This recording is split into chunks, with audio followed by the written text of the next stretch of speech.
Okay, I am going to create some short videos to help my online players as well as those players that come to my house with using FantasyGrounds. Some basic information for how to use FantasyGrounds. To start with, on the bottom right is your library button. Anytime you start FantasyGrounds, whether it is at my house or at your own house, you should always go to the library button, then go to the bottom left side where the modules button is. Once you're in the module activation window, you can load and unload modules as you need them. So a couple big points here is if you see a red stop sign on my screen, that means you are not going to see the module on your screen. Essentially, I've deemed that the player doesn't need access to it. I can change what you have access to based on these little red and green stop signs. If you don't have your modules properly loaded, you will not have access to all your spells and other features that your character might need. If you open up your character and you see spells missing, then you have probably forgotten to load a module or it didn't get loaded for some other reason. Maybe I updated something or changed something, and so you need to reload it.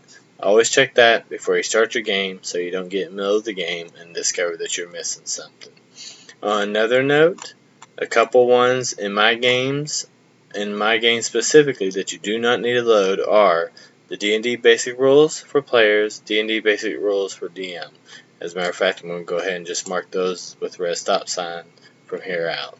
Another one that you do not need to load is the 5th edition standard items. And again, I'm going to go ahead and mark that with a red stop sign while I'm thinking about it. You do not need to load these because I bought the actual Dungeons and Masters guide and the monster manual and the player's handbook, which has that information in it.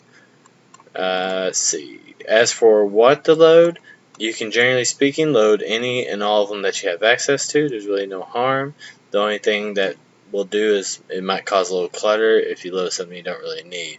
For example, if you load the Elemental Evil Player's Companion, but we're not running that campaign, it may just be something extra that you don't need. What you can do is you can load that one and you can look in it, and if you see there's not anything in there you're going to use, you can then unload it to save yourself some space in the drop downs when you're navigating through these buttons on the right side, because these modules determine what's going to be in these buttons on the right side. I think that is all I'm going to cover on this video, and I will create another video to continue talking about the library here shortly.